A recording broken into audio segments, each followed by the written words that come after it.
আসসালামু আলাইকুম। আজকে আমরা পড়ব stopping by woods on a snowy evening by Robert Frost. পোমের একটি সারফেস মিনিং এবং একটি ডিপার মিনিং রয়েছে। তো প্রথমেই আমরা সারফেস মিনিংটা পড়ে নিচ্ছি। হুজ উডস দিস আর, কার উড এগুলো। এখানে উড মানে হচ্ছে বন। তাহলে আমরা পড়ব হুজ উডস দিস আর, এগুলো কার বন। কবি বা স্পিকার এখানে প্রশ্ন করছে এগুলো কার বন। আই থিঙ্ক আই নো, আমি মনে করি আমি জানি। আবার তিনি উত্তর দিচ্ছেন তিনি তা জানেন। His house is in the village দো, এবং হিজ হাউস মানে যে এই উডসের ওনার তার বাড়ি হচ্ছে এই ভিলেজেই। He will not see me stopping here, কিন্তু তিনি আমাকে দেখছেন না যে আমি এখানে দাঁড়িয়ে আছি। To watch his Woods fill up with snow, এবং তার যে উডগুলোকে আমি দেখছি যেটা বরফে বা স্নোতে তুষারে আবৃত হয়ে আছে। My little horse must think it queer, আমার ছোট ঘোড়া অবশ্যই ভাবতে পারে যে এটি কোয়ার। কোয়ার মানে এখানে হচ্ছে স্ট্রেঞ্জ। যে ঘোড়াটা সেটিও অবাক হচ্ছে যে আমি এই নীরব জায়গায় কেন থেমেছি। সাধারণত আমরা যখন কোনো গন্তব্যের জন্য যাই আমরা সেই গন্তব্যে পৌঁছাই অথবা এমন কোনো জায়গায় পৌঁছাই যেখানে জনপদ বা লোকালয় আছে। আমরা খানিকক্ষণ বিশ্রাম করি অথবা হয়তো আমরা আমাদের চা পান করি এমন একটা জায়গায় যে জায়গায় লোকালয় আছে বা কোনো একটা দোকান আছে, রেস্ট হাউস আছে, ফার্ম হাউস আছে, এমন জায়গায় আমরা থামি। কিন্তু এইখানে স্পিকার বা কবি তিনি থেমেছেন একটা বনের মধ্যে, এবং এই ঘটনাটি দেখে তার যে ঘোড়া সেও স্ট্রেঞ্জ হচ্ছে যে কেন এমনটা করলেন।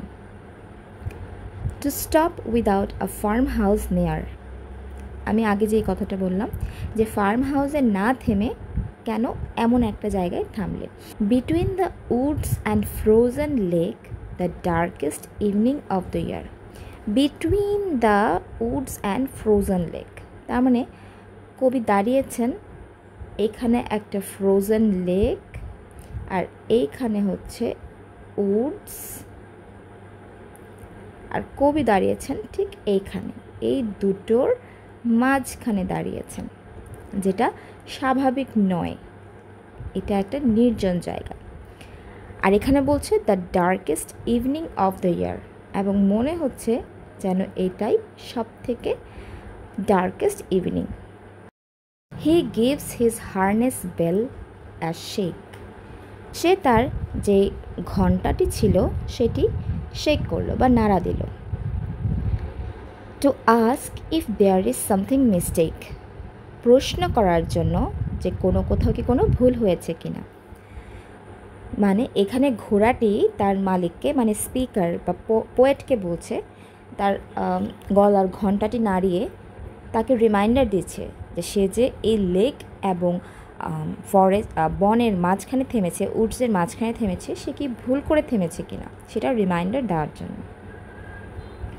The only other sounds the sweep, এবং আরেকটা শব্দ যেটা শোনা যাচ্ছে সেটা হচ্ছে সুইপ। আমরা যখন ফ্লোর মুছি ওটাকে আমরা বলি সুইপ। তো ফ্লোর মোছার সময় একটা মৃদু শব্দ হয়, এরকম করে একটা শব্দ হয়। তো ওইখানে এরকম একটা সাউন্ড শোনা যাচ্ছিল, সুইপ, বাতাস যেন ওরকম করে যাচ্ছে। অফ ইজি উইন্ড, বাতাসের একটা সহজ শব্দ যেটা হচ্ছে সুইপ। অ্যান্ড ডাউনি ফ্লেক, আচ্ছা ডাউনি ফ্লেক হচ্ছে আমরা এরকম তুষার দেখি, আমার এটা আঁকাটা হয়নি, আচ্ছা আমি আর একটু সুন্দর করে আঁকছি। এখানে এরকম সাইজের আমরা তুষার দেখি যে পরে স্নো যখন পড়ে এমন ছোট ছোট সুন্দর আকারের পড়ে, এগুলোকে বলা হচ্ছে ফ্লেক। তো সেখানে দুই রকমের শব্দই শোনা যাচ্ছিল, একটা হচ্ছে বাতাসের ওরকম সুইপ করা শব্দ, আর একটা হচ্ছে নিচে পড়া এরকম ফ্লেক বা তুষারের ছোট ছোট যে কণাগুলো সেগুলো পড়ার শব্দ। এটা খুবই মৃদু বা ক্ষীণ শব্দ, কিন্তু সেটাও শুনতে পাওয়া যাচ্ছিল কারণ সেই জায়গাটা মানে ফ্রোজেন লেক এবং উডসের মাঝখানে যে জায়গাটা সেটা এতটাই নিস্তব্ধ ছিল যে বাতাসের শব্দ এবং ফ্লেক্স পড়ার শব্দটাও শোনা যাচ্ছিল। The woods are lovely, dark and deep. সেই বনটা ছিল খুবই সুন্দর, কালো এবং খুব ঘন। But I have promises to keep. কিন্তু আমার কিছু কথা আছে রাখার মতো। And miles to go before I sleep, and miles to go before I sleep. এবং আমাকে অনেকটা মাইল বা বহুদূর যেতে হবে ঘুমিয়ে পড়ার আগে। সেম কথা এখানে দুইবার রিপিট করা হয়েছে অর্থের বা প্রগাঢ়তাটা বোঝানোর জন্য, গভীরতাটা বোঝানোর জন্য। এই ছিল এর সারফেস মিনিং। এখন আমরা পড়ব এর ডিপার মিনিং। তো প্রথমেই whose woods this are, I think I know. এখানে উডস আসলে বোঝাচ্ছে ডেথ বা মৃত্যুকে, অথবা আমরা বলতে পারি কোনো কিছু থেমে যাওয়া বা স্টিলনেস। আচ্ছা, এখানে কেন ডেথ বা স্টিলনেস বোঝাচ্ছে? উডস যেমন, বন যেমন একদম স্তব্ধ থাকে, সেখানে কোনো শব্দ থাকে না, নির্জনতা, সেখানে কোনো কোলাহল নেই, ঠিক যেন মৃত্যুর মতো বা সব কিছু স্তব্ধ হয়ে যাওয়া বা থেমে যাওয়ার মতো। তাই উডস দ্বারা এখানে মৃত্যুকে অথবা স্টিলনেসকে বোঝানো হচ্ছে। আই থিঙ্ক আই নো, আমার মনে হয় আমি জানি। কবি এখানে বলছেন তিনি মৃত্যু সম্পর্কে অবগত আছেন। His house is in the village. তো এখানে হাউস বলতে বোঝাচ্ছে চার্চ। চার্চ চার্চ কেন বোঝাচ্ছে? এখানে একটা কন্ট্রাডিকশন হচ্ছে নেচার এবং সিভিলাইজেশনের মধ্যে। উডসটা হচ্ছে নেচারের প্রতীক আর ভিলেজটা হচ্ছে সিভিলাইজেশন। উডসের মধ্যে কিন্তু আমরা কখনো চার্চ রাখি না। আমরা চার্চটা কোথায় রাখি? চার্চ রাখি হচ্ছে লোকালয়ে বা সিভিলাইজেশনের মধ্যে। হি will not see me stopping here. এখানে যে ওনার, তিনি তাকে দেখতে পাচ্ছেন না, তিনি এখানে দাঁড়িয়েছেন। এই কথাটার মর্মার্থ হচ্ছে কবি এমন একটা নির্জন জায়গায় চলে এসেছেন যেখানে তাকে লোকালয়ের কেউ লক্ষ্য করছে না। তিনি প্রকৃতির মাঝে এক নিস্তব্ধ জায়গায় দাঁড়িয়েছেন। সেখানে তিনি আসলে একটু নির্জনতা খুঁজছেন বা এমন জায়গায় তিনি দাঁড়িয়েছেন যেখানে কোনো মানুষের দৃষ্টিগোচর তিনি হচ্ছেন না। এখানে শুধুমাত্র ওনারের কথা বোঝায়নি, এখানে বুঝিয়েছেন মৃত্যু বা কবর, সেখানে যেমন কোনো মানুষ দেখে না সেখানে কি হচ্ছে বা কি করছে। কবিও ঠিক এমন একটা জায়গায় এসে দাঁড়িয়েছেন যে কেউ তাকে দেখতে পাচ্ছে না, লক্ষ্য করছে না, তিনি তার মতো দাঁড়িয়ে আছেন। To watch his Woods fill up with snow. এখানে বোঝাচ্ছেন যে মৃত্যু কেমন শুভ্র, সাদা, সুন্দর। এখানে স্নো দিয়ে বোঝাচ্ছে সাদা, শুভ্র, সুন্দর। My little horse must think it queer. এখানে মাই লিটল হর্স, এইটা সিম্বলাইজ করছে বিবেক, মানুষের বিবেক। এখানে বিবেকও বলা যায়, আবার বলা যায় হচ্ছে মানুষের যে রেসপন্সিবিলিটিস, সেটা ভাবছে যে এখানে দাঁড়িয়ে থাকাটা তো উচিত হচ্ছে না, স্ট্রেঞ্জ। কারণ কি, আমাদের অনেক কাজ থাকে জীবনে, আমাদের অনেক দায়িত্ব থাকে। সেই দায়িত্বকে পেছনে ফেলে আমরা এমন একটা নিস্তব্ধ নির্জন জায়গায় নিজের জন্য কমফোর্ট খুঁজছি। তো এই জিনিসটা কি একটু স্ট্রেঞ্জ। সেটাই এই মাই লিটল হর্স বা আমাদের রেসপন্সিবিলিটিস বা আমাদের যে দায়িত্ববোধ, সেটা ভাবছে যে এই জিনিসটা একটু স্ট্রেঞ্জ হচ্ছে। To stop without a farm house near. কোনো রকমের লোকালয় ছাড়া, এখানে ফার্ম হাউস দিয়েও বোঝাচ্ছে যে লোকালয়ের প্রতি যে আমাদের কিছু দায়িত্ব কর্তব্য আছে, সেখানে আমরা না যেয়ে এমন একটা নির্জন জায়গায় কেন দাঁড়িয়ে আছি, আমাদের দায়িত্ব আমাদের জন্য অপেক্ষা করছে। Between the Woods and frozen lake.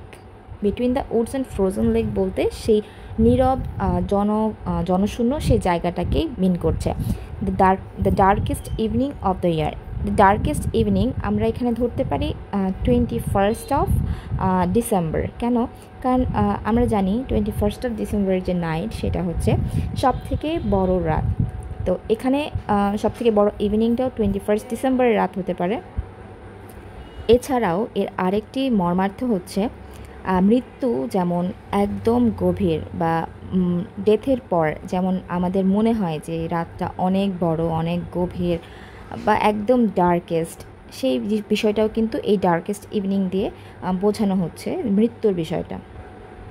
He gives his harness bell to he gives his harness bell as shake. এখানে হার্নেস বেল হচ্ছে আমাদের বিবেকের যেই তাড়না, সেটা নাড়া দিয়ে উঠল যে কেন এখানে দাঁড়িয়ে আছো, আমাদের বিবেকটা আমাদেরকে তাড়না দিচ্ছে। To ask if there is something mistake, এবং আমাদেরকে প্রশ্ন করছে যে আমরা কি কোনো ভুল করছি কি না। The only other sounds the sweep of easy wind and downy flake, এই দুটো লাইন দিয়ে প্রকৃতির নির্জনতাকেই বোঝানো হচ্ছে। শেষের 4টি লাইন সবথেকে গুরুত্বপূর্ণ, সাধারণত বিভিন্ন পরীক্ষায় এর ব্যাখ্যা আসে বা এখান থেকে প্রশ্ন আসে। The woods are lovely dark and deep, এখানে বোঝাচ্ছে যে মৃত্যুটা আসলে কি অনেক সুন্দর, গভীর এবং অন্ধকারাচ্ছন্ন। মানে মৃত্যুটাকে সুন্দর এই জন্য বোঝাতে চেয়েছেন যে মৃত্যু তো সব থেকে সত্যি, সেজন্য আমরা বলি যে সত্য সুন্দর, সেজন্য এখানে বোঝাচ্ছে যে মৃত্যুটা অনেক সুন্দর। আর ডার্ক হচ্ছে আমাদের জীবনের সব থেকে একটা কালো অধ্যায়, বা এরপরে আর আলোর কোনো সম্ভাবনা নেই। একবার আমরা যখন কবরের ভিতর পতিত হই, আমরা কিন্তু বাইরের প্রকৃতি বা আলো সেটা আর উপভোগ করতে পারি না, সেই জিনিসটা একদম ডার্ক। আর ডিপ হচ্ছে অনেক গভীর একটা বিষয়। মৃত্যু জিনিসটা কিন্তু কোনো হালকা কোনো বিষয় না, এটা খুব গভীর একটা বিষয়। But I have promises to keep, এখানে প্রমিসেস বলতে আমি কাউকে কথা দিয়ে এলাম যে বাড়ি ফিরে যাব, এমনটা বোঝাচ্ছে না। I have promises to keep মানে হচ্ছে আমার হয়তো অনেক দায়িত্ব কর্তব্য রয়ে গেছে, যেটা আমার সমাজের প্রতি, আমার পরিবারের প্রতি বা আমার দেশের প্রতি বা ব্যক্তি যে কোনো ক্ষেত্রে আমার অনেক রেসপন্সিবিলিটি বা আমি অনেক কিছুর জন্য দায়বদ্ধ, যে কাজটা আমাকে করতে হবে। এখানে উডসের মাঝখানে বা আমাকে নির্জন স্থানে নিজেকে পাওয়া, এটা আরেকটা মিন করছে যে কবি নিজেকে হচ্ছে একা করতে চান, যে কারণে কবি মৃত্যুটা প্রেফার করছেন। কিন্তু এখানে মৃত্যু প্রেফার করলে হবে না, কারণ কবির অনেক রেসপন্সিবিলিটিস বা অনেক প্রমিসেস রাখার মতো রয়ে গেছে। And miles to go before I sleep, and miles to go before I slip, এখানে স্লিপ মানে অবশ্যই ডেথকে বোঝাচ্ছে, যে মৃত্যুর আগে আমাকে মাইলস টু গো মানে অনেক দূর যেতে হবে। অনেক দূর বলতে আমার অনেক কাজ রয়ে গেছে, অনেক রেসপন্সিবিলিটিস রয়ে গেছে, সেগুলো আমাকে অবশ্যই ফুলফিল করতে হবে। So Miles to go before I sleep and miles to go before I slip, এর মানে হচ্ছে মৃত্যুর পূর্বে আমার অনেক কাজ রয়ে গেছে, সেগুলো আমাকে অবশ্যই ফুলফিল করতে হবে। আর ডেথ সেটা যেহেতু স্রষ্টা প্রদত্ত, স্রষ্টার ডাক আসলে তবে আমরা যেতে পারবো। সো আমাদের হচ্ছে ডেথ নিয়ে না ভেবে আমাদের যে রেসপন্সিবিলিটিসগুলো আছে সেগুলো সম্পর্কে আমাদেরকে ভাবতে হবে এবং সেগুলো ফুলফিল করতে হবে। তো আশা করছি আজকের এই আলোচনা থেকে খুব সহজেই আপনারা এই কবিতা সম্পর্কে বুঝতে পেরেছেন। এরপরও কোনো প্রশ্ন থাকলে অবশ্যই আমাকে কমেন্টে জানাতে পারেন। আসসালামু আলাইকুম।